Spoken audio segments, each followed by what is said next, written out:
Welcome. ये है third video 9 advice में। प्लेलिस्ट पे मैं ये भी सेव कर दूंगी तो आपको ढूंढने में आसानी हो जाएगी। माय नेम इज़ अभिरामी और ये मेरा चैनल है मी वन वी। मैं यहाँ पर जो भी मेरे एक्सपीरियंसेस से मुझे समझ आया वो मैं शेयर करती हूँ। तो आपको जो पसंद आया आप ज़रूर उसको कमेंट करके मुझे बता सकते हैं, लाइक कर सकते हैं और शेयर भी कर सकते हैं जिसको भी ज़रूरत हो ऐसी वीडियोज़ की। तो without wasting any minute let's go. आपकी बॉडी को इमोशंस की ज़रूरत होती है, ईगो को नहीं होती। और यही रीज़न भी है कि जिस भी चीज़ में इमोशंस इन्वॉल्व हो उस चीज़ को जल्दी शट डाउन करने का आपकी ईगो, या फिर इसको ऐसे ले लेते हैं कि अगर आप ईगो की या किसी ईगोइस्टिक इंसान की सुन रहे हैं, अपने लाइफ में कोई भी गाइडेंस ले रहे हैं, तो it will not and well. इसलिए नहीं मैं कह रही हूँ कि दूसरे पर्सन या दूसरी चीज़ के लिए वो मतलब सेटिस्फेक्शन नहीं मिलेगा उस चीज़ को, नहीं। मैं सिर्फ आपकी बात कर रही हूँ कि आप पे क्या असर होगा। जितना भी आप अपने इमोशंस को, कोई भी इमोशन हो सकता है, गुस्सा हो सकता है, आपकी सैडनेस हो सकती है, जो भी आपका रिप्रेस्ड इमोशन है वो आपकी बॉडी में आपको अलग अलग तरह की सिकनेस से आपको इशारा करेगा कि अगर इस इमोशन का लैक आप में रहा तो मतलब किस चीज़ को लेके आपको परेशानी भुगतनी पड़ सकती है बॉडी वाइज। आप खुद ये सोच के देखना कि जब आपकी बॉडी को रेस्ट चाहिए लेकिन आपका ईगो आज के पूरे दिनचर्या से या फिर आज के रूटीन से अगर हैप्पी नहीं है आपका ईगो, या फिर कुछ भी आपका आज के दिन का गोल था, ठीक है, क्योंकि शुरुआत हमेशा छोटे छोटे से ही होती है। ईगो को नरिश किया जाता है, उसके बाद वो एक बड़ी चीज़ बनती है, इंपॉर्टेंट चीज़ बनती है। इगोइस्टिक इंसान को भी आप जितना खुश करते रहोगे वो उतना ही इम्पोर्टेंट आपके लिए बन जाएगा। लेकिन इसकी प्रैक्टिस हम कैसे करते हैं? जैसे अगर आपकी बॉडी क्लियरली आपको बता रही है कि मुझे थोड़ा-सा रेस्ट करना है। अब फिर से मैं वही बोलूँगी कि मैं वहाँ नहीं कह रही कि आप अपने जॉब में या फिर ऐसे कहीं सो जाने को नहीं बोल रही हूँ, लेकिन फिर भी रात का टाइम है, मतलब आपके पास टाइम भी है और आप सोना भी चाहते हो, लेकिन कुछ आपको बॉदर कर रहा है, ठीक है? बॉडी पूरी तरह, मतलब समझ लो कि अगर आप पीठ के बल लेट गए तो आप तुरंत सो जाओगे, वैसे वाला जैसे होता है ना कि हम बिल्कुल रिलैक्स बॉडी करके एकदम लेट जाते हैं, उसी वक्त आंख अपने आप बंद हो जाती है, वैसे वाला। तो ईगो आपको नहीं सोने देगा, वो यही कहेगा कि नहीं, हाँ, ये सोने का टाइम नहीं है, हमें कॉम्प्रोमाइज अभी से शुरू करना। बॉडी आपको रियलिटी बताएगी, जो भी आपने कदम उठाया है किसी भी चीज को लेके वो आपको रियलिटी बताएगी। और ईगो उसी रियलिटी से आपको ये क्वेश्चन करेगा कि इस रियलिटी से हमें फायदा हो रहा है कि लॉस हो रहा है। तो ये रियलिटी हमें सुन सुन के भी क्या फायदा, इसकी सच्चाई का पता करके भी क्या फायदा। और अगर बॉडी नहीं मान रही, ईगो मतलब इसके बीच में आ रही है, तो मैंने कई बार देखा है कि अगर आप किसी इगोइस्टिक इंसान के सुन रहे हैं तो वो आपको सजेशन देंगे कि अ, ये कुछ इंटॉक्सिकेट करने के लिए ऐसा कुछ ले लो, या फिर आप खुद ही ईगो की बात सुन रहे हो तो आप खुद ही बॉडी को किसी तरह शट डाउन करने की कोशिश करोगे। अब कई बार ऐसे भी होता है कि आपको भूख नहीं लगी लेकिन फिर आपको जंक फूड का क्रेविंग हो रहा है। वो इसलिए होता है कि अ, आपको आपने कोई भी चीज़ सोची और उसका इंस्टेंट फुलफिलमेंट पॉसिबल नहीं है। तो वो फुलफिलमेंट नहीं मिल रहा है, तो उस फुलफिलमेंट से जो हमें एक्साइटमेंट फ़ील होती है, टेम्परेरीली वही फ़ील हो जाए तो बहुत है, ठीक है? लेकिन बॉडी रेडी नहीं है कोई भी चीज़ को लेके। जैसे समझ लीजिए आप बीमार पड़े हो या फिर कुछ भी हो सकता है, ठीक है? बीमार नहीं भी हो, आपको कुछ चीज़ें नहीं खानी चाहिए, फिर भी आपकी ईगो वहाँ ले जाएगी आपको। इसी तरह हम धीरे-धीरे प्रैक्टिस करते हैं, ये चीज़ हम बिल्ड कर लेते हैं, उसके बाद ही ये हम पे हावी होती है। तो अगर आप ना अम, मुझे सच कहूँ तो मुझे बूढ़े लोग बहुत पसंद हैं। मुझे उनके साथ बैठा, उनके साथ बातें करना, क्योंकि उनके एक्सपीरियंसेस सुनना ना एक अलग ही आपको कन्फर्मेशन मिलती है लाइफ़ की, जो आपको जीने की ज़रूरत नहीं है। उन्हीं से आपको पूरा पक्का विद प्रूफ आपको कई सारी सच्चाइयाँ पता चल जाएँगी लाइफ़ की, जिसके बाद आपको उस पर्टिकुलर फैक्टर पे काम करने की ज़रूरत नहीं पड़ेगी। इतना नॉलेज होता है उनके पास, इसलिए मुझे बूढ़े लोगों के साथ बातें करना या फिर ऐसे अच्छा अच्छा लगता है। जितने भी लोग अपने बुढ़ापे में बहुत ज़्यादा परेशान हैं, किसी भी 1 या 2 इमोशंस को लेके, और उनको वो इमोशन सँभालना नहीं आता होगा। आपको ऐसे लगेगा कि यार इतने उम्र के वो इंसान हैं, इनको डाँटते भी अच्छे नहीं लगते, इनको कुछ बोलना भी अच्छा नहीं लग रहा है, लेकिन ये इंसान इस चीज़ को हैंडल क्यों नहीं कर पाता है? तो ईगो के चक्कर में हम बॉडी को इग्नोर करते रहते हैं, और बॉडी को क्योंकि इग्नोर कर रहे हैं तो इमोशंस हमारे लिए इतनी यूज़लेस चीज़ हो जाती है, हमें ऐसा लगता है कि हर चीज़ में ना मेरा जो पीस खराब कर रहा है वो इमोशन है। एक्चुअली आपको पीस तक लेके ही इमोशंस, क्योंकि बिना इमोशंस के अगर आपने कोई भी काम किया है ना, आपने पूरा उस अ, जॉब को भी नहीं जाना। आपके इमोशन जब तक कनेक्ट नहीं हो रहे हैं ना किसी चीज़ के साथ, जो भी आप कर रहे हैं, आपका करियर हो सकता है यार, कुछ भी हो सकता है, आप अपने हिसाब से कोई भी एग्ज़ाम्पल। अब ईगो का क्या रहता है कि इसका रिज़ल्ट क्यों नहीं आ रहे, जल्दी-जल्दी, मतलब इसका नेक्स्ट स्टेप क्या है? मतलब हर चीज़ में ना आपको ऐसे इंस्टेंट वैलिडेशन चाहिए ईगो को हमें। आप बहुत लोगों को देखेंगे कि ना अ, चलो, आपने ऐसे देखा होगा कि आपने ऐसे देखा होगा कि यार इस इंसान के साथ दोस्ती में आने के बाद ना इसके हाव-भाव, इसके ड्रेसिंग सब कुछ एकदम से चेंज हो गया है, और इतना इस पे सूट भी नहीं करता है ये सब। अब दूसरों का ओपिनियन इतना मैटर नहीं करता, लेकिन रियलिटी से मुँह मोड़ना भी सही नहीं है। जैसे दूसरों का ओपिनियन हर बार सुनना है, ज़रूरी है, ये मैं नहीं कहूँगी। लेकिन सुन के आप, अगर आप ऐसा सोचते हो कि यार मुझे सुनना ही नहीं है, मुझे इतना-सा भी नहीं सुनना क्योंकि मुझे बहुत बॉदर करेगा, तो फिर इसका एक ही मतलब हो सकता है कि जो चीज़ आप कर रहे हो उसमें आपका इतना बिलीव नहीं है, क्योंकि जो भी चीज़ के साथ आपके इमोशंस जुड़े हैं ना, उस चीज़ से आपको जल्दी कोई हटा नहीं सकता। लेकिन ईगो ही ऐसी एक चीज़ है जो आपको ऐसा कहेगी कि और कुछ सुनना ही नहीं है। और अगर आप किसी इगोइस्टिक इंसान की गाइडेंस ले रहे हो, तो अब आप कैसे पहचानें एक समझदार और एक इगोइस्टिक इंसान में, ठीक है? तो इगोइस्टिक इंसान ये कहेगा कि जो मैंने कहा है यही एक चीज़ को फ़ॉलो करना है अंधा, ऐसे ही करना है और कुछ नहीं हो सकता, यही एक रास्ता है। लेकिन एक समझदार इंसान आपको यही कहेगा कि देखो आपको अपना भी दिमाग लगाना है। जो मैं वे बता रहा हूँ, बता रही हूँ, वो आपने अप्लाई करना है। जैसे-जैसे आपको मूव करना है वो आप डिसाइड करो। बिल्कुल नहीं अच्छा जा रहा, बिल्कुल नहीं कंफर्टेबल, आपकी बॉडी नहीं कंफर्टेबल है, तो उसको हटा दो। बॉडी सिर्फ़ एक स्ट्रेंथ वीकनेस की कैपेसिटी मापने, अ, सेक्सुअलिटी को एक्सप्लोर करने की चीज़ नहीं है। ये यही आप हो, यही आपकी रियलिटी है। आपकी बॉडी ही आपको लाइफ़ में आपको आगे लेके जाने वाली है।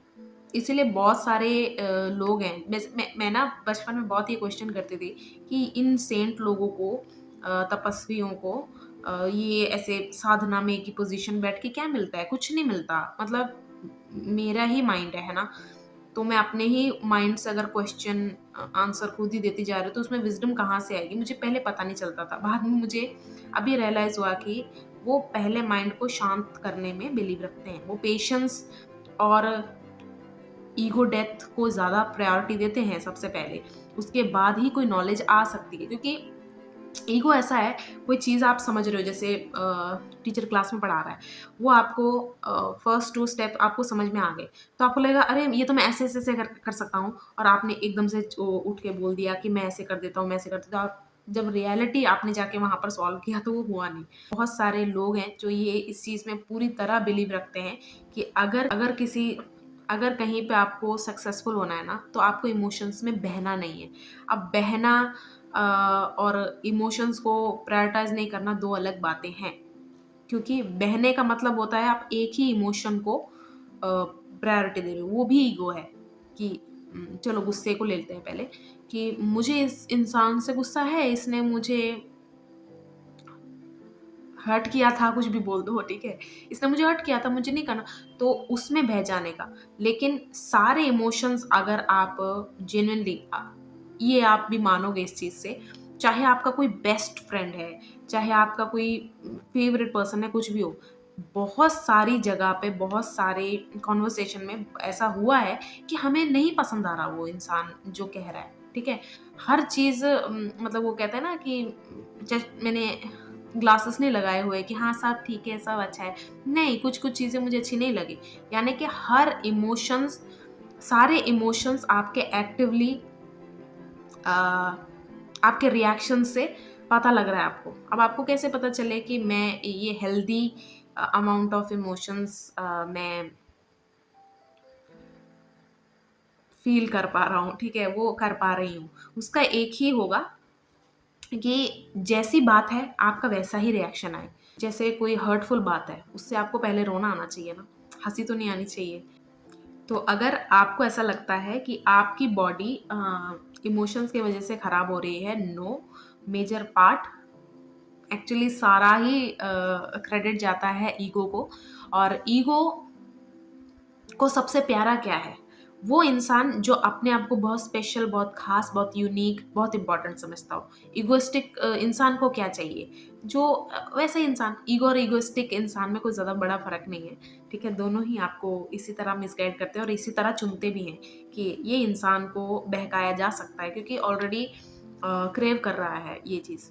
अब इम्पोर्टेंस को आपने ये नहीं सोचना है, इससे कंफ्यूज नहीं करना है कि मैं रोड पे मतलब हाईवे पे ऐसे ही जा रहा हूँ, सामने से ट्रक भी आ जाए तो मेरी इंपॉर्टेंस तो है नहीं।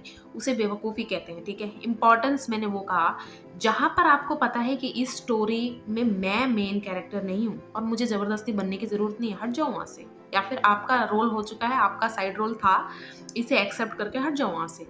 या फिर सेकंड एग्ज़ाम्पल ले लेते हैं, कोई चीज़ पास्ट की आपको बहुत ज़्यादा, ये तो बेस्ट एग्जांपल है हमेशा, कोई भी पास्ट की चीज़ आपको बॉदर कर रही है बहुत ज़्यादा और रियलिटी में ना ही अगर वो पास्ट किसी इंसान की वजह से, पास्ट मेमोरी अगर किसी इंसान की वजह से आपको बॉदर कर रही है, आप उस रीच आउट नहीं कर सकते उस इंसान को या वो इंसान तैयार नहीं है आपसे क्लोजर लेने के लिए, तो वहीं पे आपका ये ख़त्म हो जाना चाहिए कि हाँ, यही क्लोजर है कि उस इंसान को नहीं क्लियर करना या फिर मेरे इमोशंस को अभी वैलिडेट करना, बात खत्म, यही क्लोजर आपका होना चाहिए। लेकिन अगर आप ईगो में लेके उसको बांध के ऐसे रखोगे कि नहीं, जब तक वो इंसान इस चीज़ को क्लैरिफाई नहीं करता या फिर अपनी गलती, फिर गलती आ जाती है, फिर सही सच्चा और गलत इंसान आ जाता है, बहुत सारी चीज़ें आ जाती हैं। मतलब मैं ऐसी चीज़ों की बात कर रही हूँ, मैं ऐसी चीज़ों की बात कर रही हूँ जहाँ पर आप अपने आप को, अपनी पीस को मेंटेन रख सकते हैं, लेट गो कर सकते हैं। सेकंड एडवाइस है, अ, आप कभी थिएटर में या फिर घर में कोई मूवी देख रहे हो तो उसके जो बिहाइंड द सीन्स लास्ट में दिखाए जाते हैं जब क्रेडिट्स लिख के आ रहे होते हैं, वो आपने देखे हैं? अगर आपको अच्छे लगते हैं, मुझे तो बहुत अच्छे लगते हैं। मैंने इवन बहुत सारी मूवीज़ के बिहाइंड द सीन्स ही देख के मैं बहुत खुश हो गई। वहाँ से खुशी हमें क्यों मिल रही है? क्योंकि जो फ़िल्म हम देख रहे हैं, वो है परफ़ेक्ट, मतलब जितने उन्होंने टेक्स लिए, जितने उन्होंने बहुत सारी चीज़ें की, उसका परफ़ेक्ट जो चीज़ें थी वो पिक कर कर के असेंबल करके हमें दिखाया जा रहा है ना? तो हमें मूवी देखते ही एक परफ़ेक्शन वाला, मतलब हमारा माइंड रिएक्ट करता है कि oh this is perfect, I can not achieve this और I am not able to achieve this kind of perfection in my life. तो आपको ऐसा लगेगा मूवी देख के, जैसे भी हो, कोई भी तरह की मूवी हो, जॉनरा मान जाते, लेकिन बिहाइंड द सीन्स में ऐसी क्या बात है जो आपको इतना अच्छा लगता है? क्योंकि वो एक्टर्स अपने वो बेस्ट सेल्फ से अलग हटके कुछ बिल्कुल ही रॉ, बिल्कुल ही आपको ऐसा लगता है वल्नरेबिलिटी से आपको वो कनेक्ट कर रहे हैं, क्योंकि वो मस्ती कर रहे हैं, कुछ भी कर रहे हैं। ओह! मैं इस इंसान को इतना सीरियस समझता था, ये है नहीं। ओह! मैं इस इंसान को थोड़ा रूड समझता था, कुछ भी है, ठीक है? Behind the scenes a, behind the scenes जैसे ही बहुत सारे क्लिप्स आपकी लाइफ में भी हैं, जहाँ पर आपको ऐसा लगता है कि अरे यार, ये चीज़ें मैं बताऊँगा या अ, शेयर करूँगा तो अच्छा नहीं लगेगा। लेकिन आपको कभी पता ही नहीं चलेगा अगर आप शेयर नहीं करोगे कि वो किसी के लिए वैसा नहीं है जैसा आप देख रहे हो। बिहाइंड द सीन्स मतलब क्रेडिट्स के साथ इसलिए दिखाया जाता है कि हाँ, देखना है तो देखो, नहीं देखना है ना देखो, है ना? लेकिन मेरे जैसे लोग भी होंगे जो सर्च कर कर के स्पेशली वो देखते हैं। तो उससे इंस्पायर होते हैं। आपकी लाइफ़ का कोई भी ऐसा पार्ट नहीं है जो अ पूरी तरह खराब है, पूरी तरह कुछ भी है, पूरी तरह कचरे में रखने वाली चीज़ है, ऐसा नहीं है। एक्चुअली ये वेरी करता है पर्सन टू पर्सन, किसको आपकी लाइफ़ में क्या देखना पसंद है, वो यही देखते हैं। अब जब मैं ये सब बोल रही हूँ, मैं ये नहीं कह रही, मैं पूरा ही क्लियर कर देती हूँ। जैसे आपने कोई भी चीज़ स्टार्ट की है, सोच लो वो सक्सेसफुल नहीं रहा, वो आपका अटेम्प्ट अपने गोल्स को पाने के लिए। अगर कोई गोल है, वो पूरी तरह गोल ही आपने अब छोड़ दिया है, ड्रीम है, वो अलग बात। लेकिन कोई ड्रीम को पाने का एक वे था, वो अटेम्प्ट किया था, वो नहीं हुआ, वो एक अलग बात है। अब जब आप उस चीज़ को छुपाते हैं ना, आप अपनी ही रियलिटी से भाग रहे हैं, क्योंकि आप अपना एक एक पूरा का पूरा अटेम्प्ट, जिसमें आपके सारे थॉट्स, आपके साथ वो उस अटेम्प्ट के साथ कितने सारे होप्स, उस सब को कैंसल आउट कर रहे हैं। तो जब इतना मेजर पार्ट जब आप अपनी लाइफ से निकालोगे, तो आप उसके साथ-साथ उसके लेसन सब वो भी छोड़ रहे हो। वो यादें, वो मेमोरीज़ कहाँ हमेशा काम आती है। आपके लाइफ का वर्स्ट से वर्स्ट सिनेरियो भी आगे जाके लाइफ में आपको यूज़फुल लगता है। और क्योंकि हम में या तो पेशेंस नहीं है, या फिर एम्बैरेसमेंट की वज़ह से हम उसे बिल्कुल ही, हमें ऐसा लगता है ये आर्काइव वाली चीज़ें हैं, ये डस्टबिन के को डिज़र्व करने वाली चीज़ें ये यहाँ पर रहनी चाहिए। तो अगर आप अपने बिहाइंड द सीन्स क्लिप्स जैसी चीज़ों को हिडन रखते हैं, तो आप अपनी मोटिवेशन और किसी और की मोटिवेशन को भी रोक रहे हैं। अब मेरा ये कहने का पर्पस क्या है, किसको बताना है ये सब चीज़ें? आपका खुद का बच्चा हो सकता है, आपका खुद का दोस्त जो ज़िंदगी में हार गया है, कुछ मिलता-जुलता है आपका, उसको बता सकते हैं। आप अपने वैसे पार्टनर को तो सच बताना ही चाहिए, अ, जो भी आपकी लाइफ में पार्टनर है उसको बताना चाहिए। कुछ भी ऐसा मत सोचिए कि ये सबके लिए बुरा होगा, ऐसा नहीं होता है। क्योंकि मेरे लिए जो अच्छा गलत है वो आपके लिए नहीं है, ज़रूरी नहीं है कि वो अच्छा हो, जो मैं सोचती हूँ अच्छा है वो अच्छा हो, जो मैं सोचती हूँ गलत है वो गलत हो, ठीक है? तो अगर आपके लाइफ में बहुत सारे एक बिहाइंड द सीन्स है, जिस चीज़ को आपको नहीं दिखाना, या फिर आपको लगता है इतना इम्पोर्टेंट नहीं है, या फिर आपको एम्बैरेसमेंट होती है, तो मैं आपको इन्फॉर्मेशन दे रही हूँ कि वो ऐसा नहीं है, आप ज़रूर उसको शेयर करना। आप अपनी चीज़ों को जैसे हुई हैं वैसे बताओगे ना, तो कोई और बताने की जितनी भी कोशिश करे, उसमें सच्चाई नहीं होगी। उसका उसका खुद का इमोशंस या कुछ मिले होंगे, लेकिन आप सच-सच बता दोगे, तो उसमें एक अलग पावर होगी, वही चीज़ हमेशा आपको जीत दिलाएगी। क्योंकि बहुत सारी ऐसी चीज़ें होती हैं, मैंने देखा है, थोड़ा-सा कुछ बुराई की वजह से हम सारी की सारी सी चीज़ ही फेंक देते हैं, कि नहीं ये नहीं बताएँगे, ये बताएँगे तो ये बाहर आ जाएगा। एक्चुअली उसकी ज़रूरत होती है, वो इवेंट या कुछ भी है, अगर आप बताओगे तो क्या-क्या क्लियर हो जाएगा आपकी लाइफ से, क्या-क्या सच्चाइयाँ बाहर आएँगी, आपको बाद में पता चलेगा। अब बात करते हैं सिम्प की। अगर आप सिम्प करने वालों में खुद ही हो, या फिर आपके आस-पास ऐसा प्राणी भटक रहा है, जैसे कोई एक टाइप है या कुछ भी है, उसके लिए एक बिल्कुल ही एक्सेसिव डिवोशन है, सब कुछ है, मतलब अपने आप को बिल्कुल ही सबमिट कर दिया कि मैं इसी मतलब इसका प्रचार करने के लिए, इस चीज़ को प्रमोट करने के लिए ही बना हूँ, ठीक है? तो अगर आप ऐसे इंसान हो या ऐसे के आस-पास हो, आप एक चीज़ हमेशा याद रखना, type of clothes, type of food and type of emotion आपके अगर खुद के नहीं है ना, आप ऐसे ही एक क्राउड में घुसने की कोशिश कर रहे हो, और उसका मेन रीज़न ये सिम्प है, या फिर आपकी सिम्प है, या फिर आपके आस-पास जो ऐसा प्राणी है उसकी वजह से आप उस चीज़ में घुस रहे हो। अब फिर से मुझे ज़्यादा वो करना पड़ेगा, जैसे कोई भी ट्रेंड है, सोचो बेल बॉटम जीन्स वापस आ गए, ठीक है? आपको नहीं पहनना, आप नहीं हो, आपने या फिर आपको पसंद नहीं है, आपको लगता है आप पे ऊपर जचती नहीं है, तो ये आपका है ना, आपका डिसीजन है। लेकिन ये सिंपल लोग क्या करते हैं,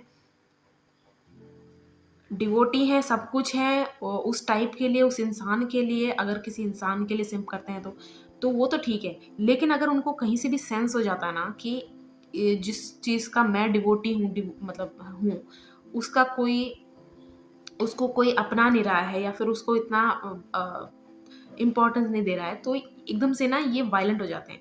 अब ये वायलेंट से मैं ये नहीं कहूँगी कि वो हाथापाई पे उतर आते हैं। वायलेंट मतलब वर्बली आपको इतने अटैक्स आएँगे कि इसको समझने के लिए तेरे इतनी इंटेलिजेंट नहीं है तू, या फिर इस चीज़ को अपनी लाइफ में आपको उतारने की आपकी औकात नहीं है। बहुत सारे अटैक्स हो सकते हैं, मतलब इतने पर्सनल अटैक्स आपको लगेंगे कि चाहे आप पूरी तरह उस चीज़ को अपनाओ ना अपनाओ, लेकिन इसको इम्पोर्टेंस दो। मतलब आप ये कह दो उस सिम्प की वजह से कि हाँ, आई can not afford such and such thing, क्योंकि मेरे में इतनी कैपेबिलिटी नहीं है या फिर जो भी। तो आपको लाइफ में कभी भी अपने अंदर ये नज़र आता है या किसी और के अंदर नज़र आता है, तो ऐसे वायलेंट नेचर के आने से पहले ही आपको कैसे रिस्पेक्टफुली कैसे डिसएग्री करते हैं चीज़ों से। जैसे कोई भी चीज़ है कि उसको स्टे पे रख दो। जैसे हाँ, स्टे ऑर्डर की okay, I will look into it. हाँ, मैं ज़रूर चेक करता हूँ। हाँ, ठीक है। आपको अगर फिर से वो इंसान पूछे कि तूने चेक किया क्या? तूने चेक किया क्या?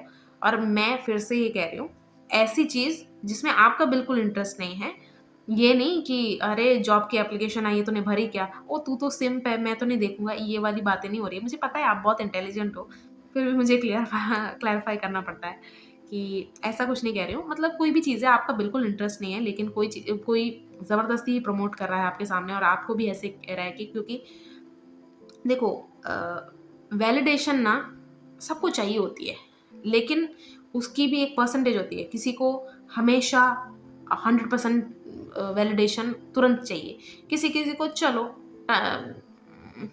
Ones in a blue moon मिल जाए तो बुरा नहीं है, वैसे वाले भी होते हैं, ठीक है?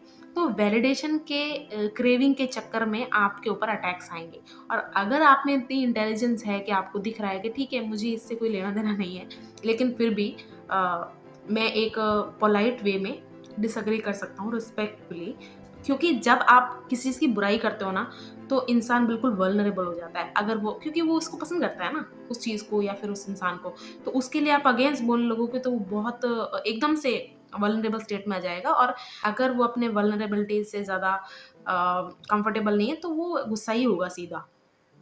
सैड नहीं होगा। तो वो अटैक्स आने से पहले फिर से आपको ये करना है, ओह! हाँ, आई रिमेंबर मैंने चेक नहीं किया अभी तक। 1 मिनट थोड़ा-सा दिखा, थोड़ा-सा उसने दिखाया, ठीक है, 1 मिनट मुझे याद आया कि मुझे वापस कहीं से जाना है। वहाँ से कट लो।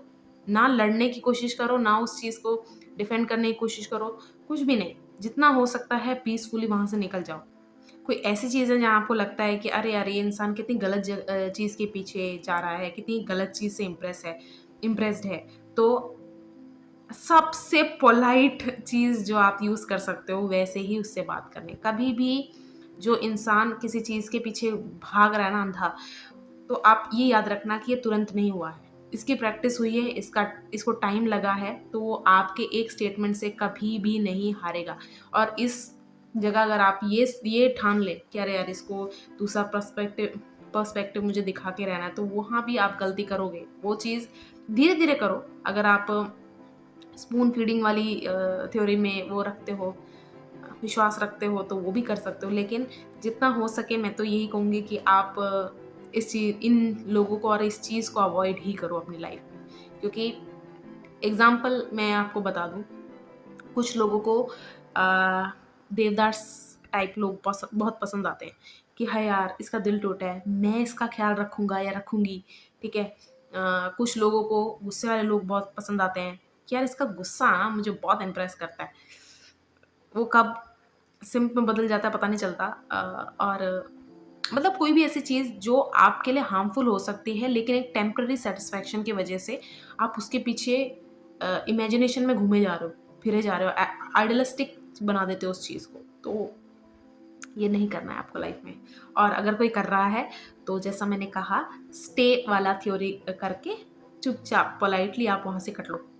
अगर आप अपने रूम को हेट करते हैं, अब बहुत सारे लोग ये बोलेंगे कि देखो ये रूम मिलना ही एक प्रिविलेज है, तो अगर आप नफ़रत करते हो तो आप अनग्रेटफुल हो। मैं बात समझ गई, लेकिन हम अगर ग्राउंड रियलिटी पे आके बात करें कि हाँ, मेरे पास रूम है, सब कुछ है, लेकिन मुझे पसंद नहीं आ रहा, तो 3 चीज़ों की वजह से ही हो सकता है। एक, बैड स्मेल, कि आप बैड स्मेल, जैसे आप रूम में एंटर कर रहे हो तो कुछ तो है, आपको एक अजीब-सा वो अच्छा नहीं लग रहा है। सेकंड, लाइटिंग, जैसे आपके रूम में लाइटिंग है या फिर रोशनी नहीं आ रही है, कुछ भी है, वो हो सकता है। थर्ड सबसे जो चीज़ है वो ये है कि मजबूरी है, रूम में वैसे डेकोरेट नहीं कर पा रहा हूँ या फिर रेनोवेट नहीं कर रहा, अगर कुछ टूटा-फूटा है, यही 3 चीज़ें होती हैं। क्योंकि देखो जहाँ हम रहते हैं ना, अगर आप बाहर से आ रहे हैं, उसके बाद आप आधी ज़िंदगी तो हम अपने घर में, रूम में ही बिता रहे हैं, तो वही जगह सबसे हमारे लिए हेल बन जाए, तो वो सोचो कितनी बुरी बात है। अगर इन 3 चीज़ों का आप कुछ भी एक तोड़ निकाल सकते हो, कोई भी जुगाड़ लगा सकते हो। जैसे लाइटिंग, आप ज़रूरी नहीं है कि बड़ा-सा एक एलईडी ट्यूब लाके लगा लगा दो। नहीं, कोई ज़रूरत नहीं है।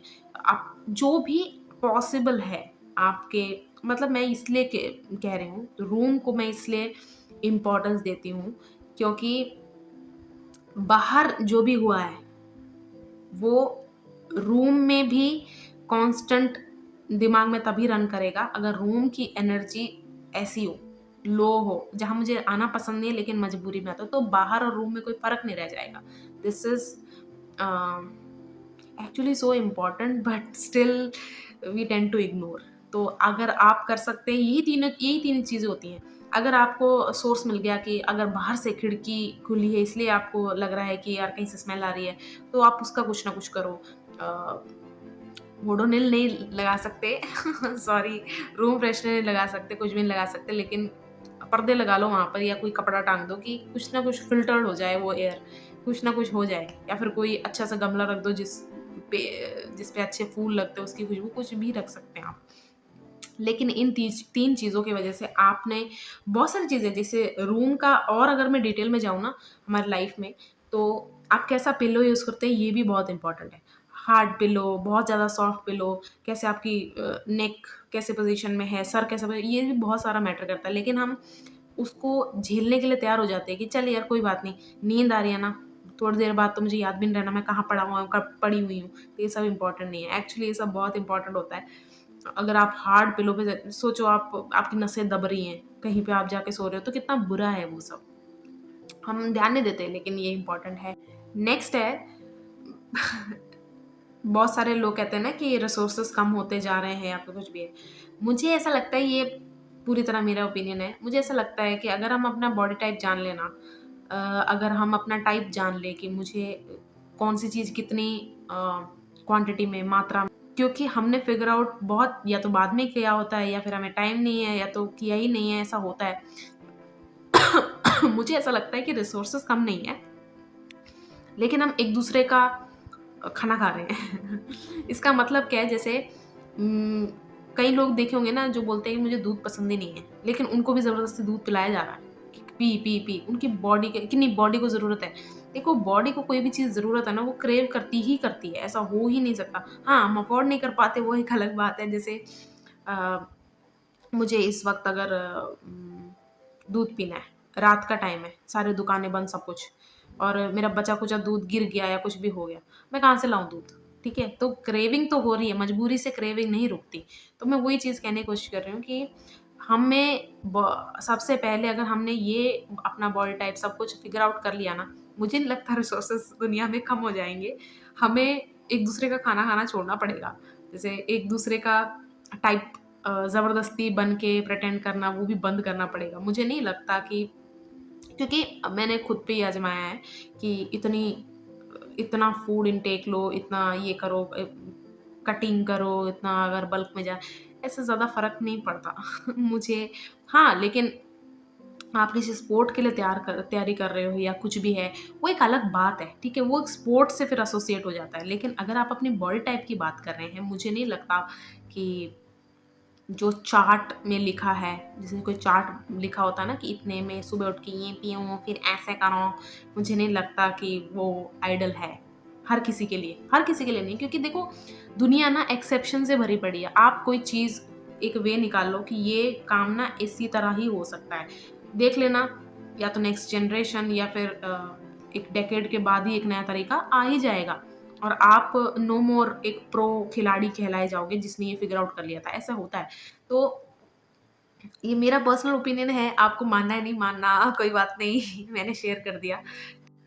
इसमें एक और चीज़ मैं ये ऐड करना चाहूँगी, बहुत सारे लोग ऐसी-ऐसी चीज़ों से इम्यून होते हैं जहाँ हम कमज़ोर पड़ जाते हैं। जैसे कि कोई भी है, कोई फूड है यार, मैं ये खाता हूँ, मुझे डाइजेस्ट नहीं होता या फिर कुछ भी है, मेरी बॉडी इसको झेल नहीं पाती। बहुत लोग उस चीज़ से इम्यून होते हैं। कि हाँ, मुझे तो फ़र्क नहीं पड़ता है। किसी-किसी की बॉडी कोई भी चीज़ है, फूड आइटम है, ड्रिंक ड्रिंक है, उससे प्रोन होती है, मतलब इम्यून होती है कोई, ऐसा ही है। अगर हम अपनी बॉडी पे सच में ध्यान देने लग जाए ना, हमें ये समझ में आ जाएगा कि एक्चुअली हमारी नीड से ज़्यादा ही है नेचर में चीज़ें। लेकिन जहाँ हम एक ही टाइप से अगर चलने लग जाएँ, जैसे सोचो सारे ही अगर नॉन वेजिटेरियन हो गए, तो सोचो हम आपस में खा रहे हैं, कितना इम्बैलेंस हो रहा है। अगर हम सारे ही वेजिटेरियन बन जाएँ, मतलब हम जितने भी ये कार्निवरस एनिमल्स हैं उनको ज़बरदस्ती बना दें वेजिटेरियन, सोचो क्या इम्बैलेंस क्रिएट होगा। वही मैं उसी तरह से जैसे टाइप बनी हुई है ना, हमारे में भी टाइप है। और हमें जानवरों से अलग मुझे लगता है एक ही चीज़ करती है हम इंसानों को, बाकी सब इन जानवरों में भी है। लव, एम्पैथी सब कुछ उनमें भी है यार, हेट, गुस्सा सब उनमें भी है। लेकिन एक चीज़ जो मुझे लगता है, ये भी मेरा पर्सनल ओपिनियन है, ये भी मुझे ऐसा लगता है कि हमें अलग करती है जानवरों से, वो यही है कि हम नेचर को भी क्वेश्चन करते हैं। वो नेचर के साथ इन सिंक हैं, लेकिन हम उसको भी क्वेश्चन करते हैं कि नहीं ऐसा है तो ऐसा क्यों है? और मैं ऐसा क्यों मानूँ? अगर ये चीज़ किसी और के लिए काम आ रही है तो मैं भी क्यों मानूँ उस चीज़ को? इसीलिए अगर आप इस चीज़ को भी क्वेश्चन करें, तो शायद मुझे नहीं लगता आपको ये डर, लोगों का ये फ़ोबिया होता है कि आगे जाके ना रिसोर्सेज़ कम होने वाले हैं दुनिया में, सब खत्म होने वाला है, पता नहीं क्यों? इसीलिए मैंने ये चीज़ शेयर कर दी। जो नेक्स्ट है उसकी मैं स्टार्टिंग ही एग्ज़ाम्पल से करना चाहती हूँ, और ये सीरियस बात है इसलिए। सोचो आप नहा के बाहर निकले, और जैसे ही बाहर निकले किसी ऐसी जगह जो आप विज़िबल नहीं रहने वाला है कपड़े पहनने के बाद, ऐसी जगह फिर से कुछ गंदा लग गया या फिर कुछ है। तो आपने क्या किया? आपने अपने कपड़े पहन लिए उसे साफ किए बिना, और उसके बाद आप अपना जो भी है काम है, जो भी है करके आए। उसके बाद उस टी-शर्ट पे भी जो भी आप पहन के गए कपड़ा, उस पे भी वो दिख रहा है, ठीक है? अब आपको ये चीज़ फ्रस्ट्रेट कर रही है कि यार इस टी-शर्ट की वज़ह से ना मेरी बेइज़्ज़ती हो गई। अब आप वापस घर आते हैं, आप क्या करते हैं, एक नई उस टी-शर्ट को फाड़ के या फिर उस कपड़े को धोए बिना या कुछ भी है, धोना है तो चलो धो भी दो, लेकिन आप अपना साफ नहीं कर रहे हो। आप फिर से वो टी-शर्ट पहन रहे हो, फिर से वो टी-शर्ट खराब हो गई। अब आप फिर जाके बाहर यही ब्लेम कर रहे हो कि यार फिर से ये खराब हो गई, छोटी-सी बात है, समझ में नहीं आता। अब मैंने ये इतनी ऐसी एग्ज़ाम्पल क्यों दी है? अगर आपके अंदर कोई लैक है, कोई डर है कि ये चीज़ें ऐसी ही चलनी चाहिए, पूरे कंट्रोलिंग हो आप कि ये चीज़ ऐसी नहीं चली तो मेरा रेपुटेशन खराब हो जाएगा, मेरी फैमिली का रेपुटेशन है ही इस चीज़ के कारण। ह्यूमनली पॉसिबल नहीं है कि आप अपनी ज़िंदगी में कोई मिस्टेक्स ना करो, और जब आप अथॉरिटी पे आ गए, तो आप ऐसे हो गए कि मैं मिस्टेक्स कर सकता हूँ या फिर जो भी मैंने किए हैं उससे सीखो तुम लोग, लेकिन मुझे जज मत करो। लेकिन तुम लोगों का कोई मिस्टेक होगा तो उसका रिperकशंस, तो उसका जो कंक्लूजन होगा वो बिल्कुल अच्छा नहीं होगा, क्योंकि आई विल पनिश यू। अगर ऐसा हो, सोचो आप इस चीज़ में, क्योंकि मैं इस चीज़ को कहाँ लेके जा रही हूँ आपको बाद में पता चल जाएगा। सोचो आप ये शुरू से ही जब आप सुन रहे हो तो कितना इनजस्टिस फील हो रहा है। जितने भी ऑनर किलिंग, ऑनर को लेके झगड़े होते हैं ना, कि मेरा ऑनर तूने सँभालना है, तूने रखना है। अगर तूने इसको सैटिस्फाई नहीं किया, और ऑनर में ऐसा भी हो सकता है कि कुछ-कुछ लोग तो बिल्कुल ही एक्सट्रीम चले जाते हैं कि एक type of life he follow करना है। समझ लो कि इतनी उम्र में पढ़ाई, इतनी उम्र में शादी कर दूँगा, लड़का-लड़की की बात नहीं हो रही है, बच्चा कोई भी है, ठीक है? वो ऑनर के चक्कर में अपनी पता नहीं कितनी ही पीढ़ियाँ पनिश करते आ रहे होते हैं कि ऐसे ही चलेगा, ऐसे ही, इसके अलावा कुछ कर ही नहीं सकते, क्योंकि मैंने पास्ट में गलतियाँ की हैं, मेरे मिस्टेक्स, उसके बाद जो मुझे फ़ील हुआ है या फिर सोसाइटी में मेरी बेइज़्ज़ती हुई है, उसके बाद मैं आगे नहीं होने दूँगा। सोचो आपने तो अपनी लाइफ़ जी ली, जैसे भी आपको जीनी थी। उसके बाद आप बाकी सबको कंट्रोल करो। ऑनर के चक्कर में आपको पता नहीं क्यों ऐसा लगता है कि आप हमेशा लोगों को खुश रख सकते हो, आप हमेशा रेपुटेशन अपना मेंटेन रख सकते हो। देखो वो उनके मूड पे है। लोग लोग क्योंकि वो लोग भी तो इंसान ही है ना आपकी तरह। वो जब खुश हैं, आपसे खुश हैं, तब तक वो आपकी तारीफ़ करेंगे, नहीं हैं तो आपकी पीठ पीछे तो बातें हो ही रही हैं। आपकी रेपुटेशन आपके बच्चे की गलती से, या फिर गलती नहीं, आपको गलती लगती है, वो कोई चीज़ फ़ॉलो कर रहा है, तो उससे कभी भी नहीं होगा। ये जितनी भी ऑनर किलिंग है, उसके बाद उस ऑनर किलिंग करने के बाद जो एक वैलिडेशन मिलती है कि देखा मैंने ये करके कितना बड़ा काम कर दिया है, वो कितना ज़हरीला है, उम, वो कितना विशियस है, वो आपको ना कि आगे और ऐसे बढ़ के आप कहाँ जा रहे हो? ऐसे कहाँ आप मेंटेन कर लोगे सोसाइटी में पीस? सोचो ऐसे लोग अगर और पावर में आ जाएँ, तो कितना बुरा है वो सोसाइटी को कहाँ ही लेके जाएँगे? कहीं भी नहीं। वहाँ पर ग्रोथ, डेवलपमेंट तो छोड़ ही दो और एक तानाशाही, एक सोच राज करेगी सिर्फ़। वहाँ लोग नहीं जिएँगे, वहाँ एक सोच जिएगी बस। ऑनर किलिंग को मैं ऐसे ही देखती हूँ कि मेरे अंदर कोई लैक है, उसका फुलफिलमेंट अब तूने करना है। ऐसे कभी भी नहीं, पता नहीं कब हम छोड़ेंगे अ, अपने बच्चों को अपना एक्सटेंडेड वर्ज़न समझ के अपने टूल्स से उनको कंट्रोल करना, ठीक है? अगर बच्चा खुद आपको फ़ॉलो करना चाहता है, एक अलग बात है। आपको डिसरिस्पेक्ट कर रहा है घर में कुछ गलत काम कर रहा है, वो एक अलग बात है डिसिप्लिन करना। लेकिन कोई चीज़ फ़ॉलो कर रहा है और आपको लगता है कि आपके ऑनर के खिलाफ है, उसके बाद आप ऐसे बड़े-बड़े गलत कदम उठाते हैं, तो ऐसे लोगों को पनिशमेंट मिलनी चाहिए और लोगों को वोकल होना चाहिए कि ये गलत है।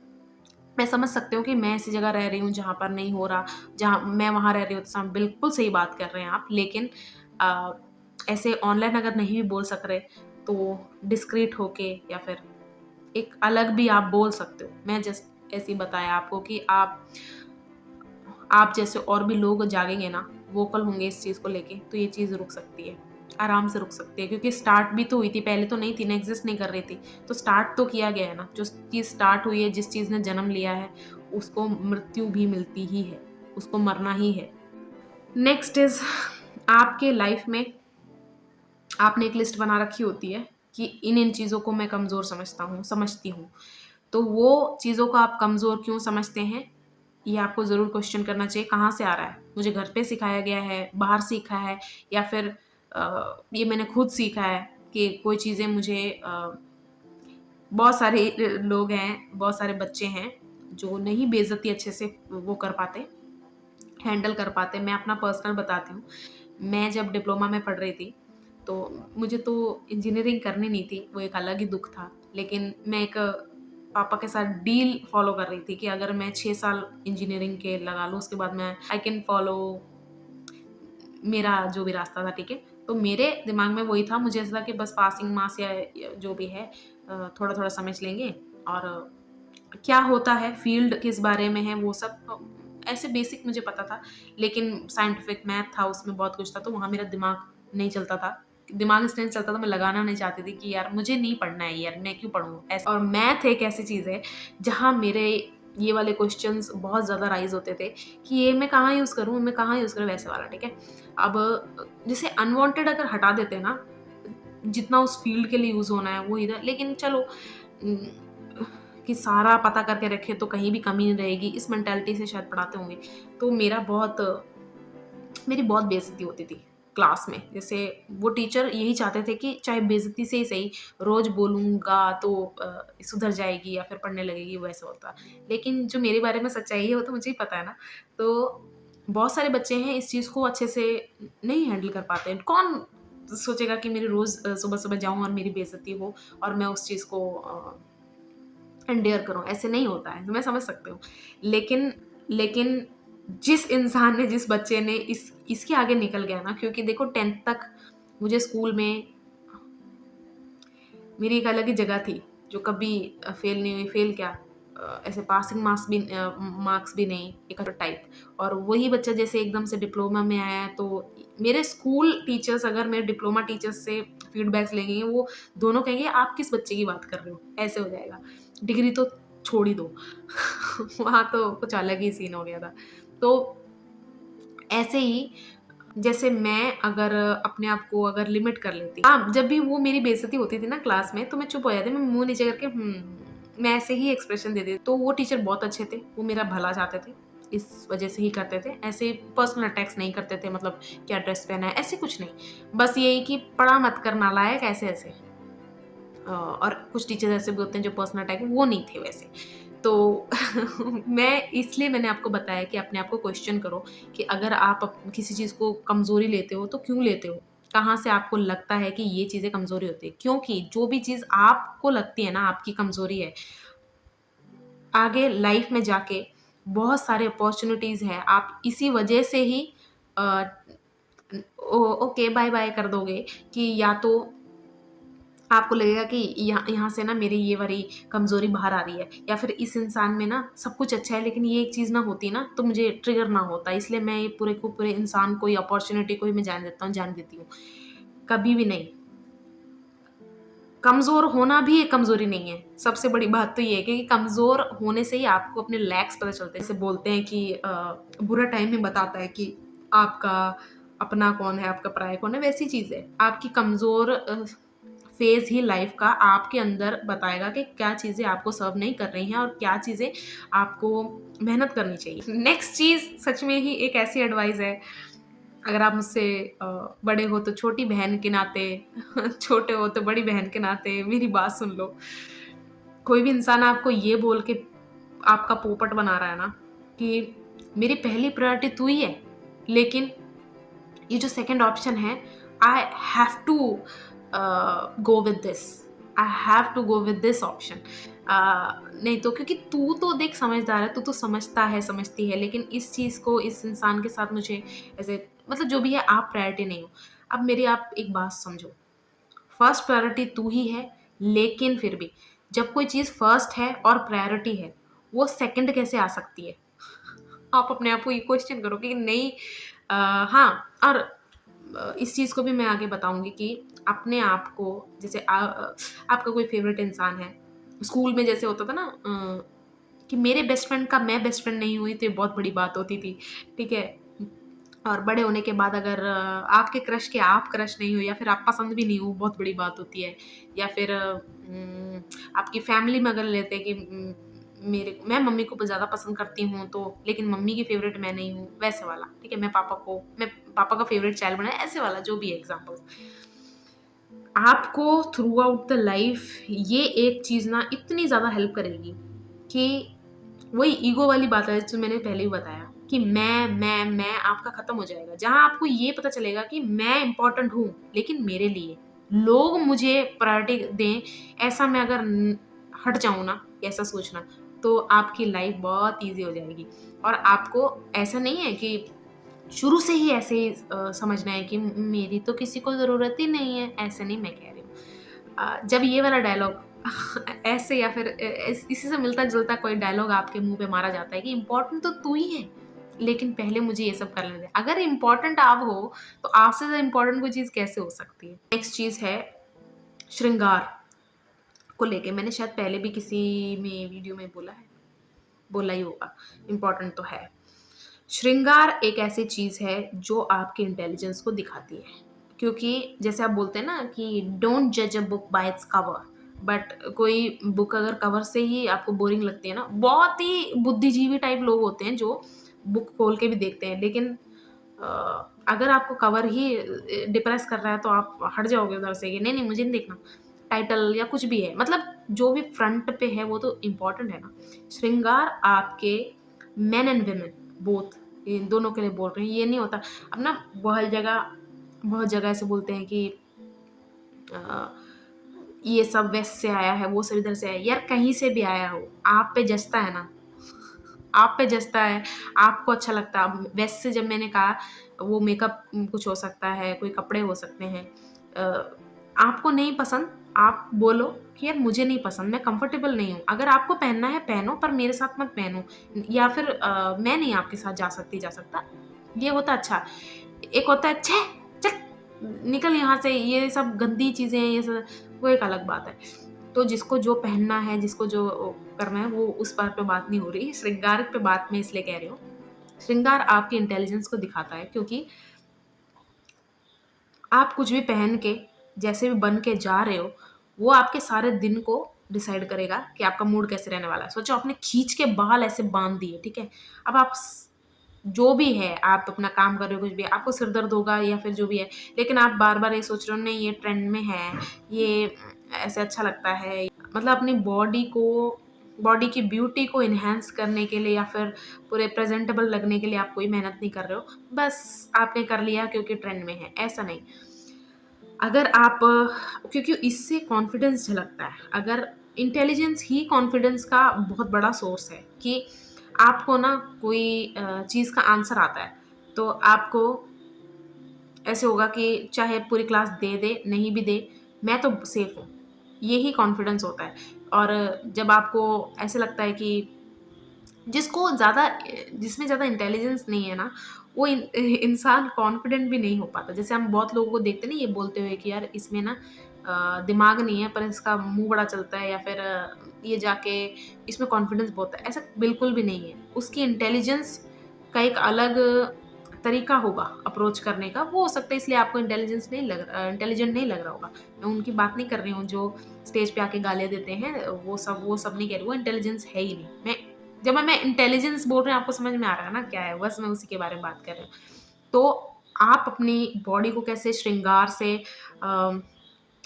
सजा के रखते हैं, वो ही आपको लाइफ में ऐसे-ऐसे क्राउड से कनेक्शन बनाने में हेल्प करेगा, जो आपको ऐसा लगता है कि ऐसे चीज़ कॉन्टैक्ट्स ही आपको दिला सकते हैं। कॉन्टैक्ट्स मतलब कि यार मेरे दोस्त का दोस्त मेरे आगे अगर वो बातें करवा देता, नहीं। अगर आप दिखते एक जैसे आपकी बॉडी है, वैसा कॉम्प्लीमेंट करने वाली चीज़ें आप पहनते हो, सजते हो, तो ऑटोमैटिकली आपको कॉम्प्लीमेंट करने के लिए या फिर आपको किसी काम से अप्रोच करने के लिए लोग आपको अप्रोच करने लग जाएँगे। और ये मैं इसलिए नहीं कह रही हूँ कि आपको अपना काम निकलवाने के लिए श्रृंगार करना, नो, आप कैसे भी हो लाइफ में जो भी कर रहे हो, अपने बॉडी को कंफर्टेबल और एनहांस उसकी ब्यूटी को करने वाली चीज़ें करो। उससे आपका कॉन्फिडेंस बहुत ज़्यादा बढ़ेगा। क्योंकि एक एक इंटेलिजेंट इंसान ही फिगर आउट कर सकता है कि मेरी बॉडी में इस वक़्त क्या इम्प्रूवमेंट के लायक है, तो उसको मैं थोड़ा छिपा देता हूँ। जो ऑलरेडी परफेक्ट है उसको मैं फ्लॉन्ट करता हूँ।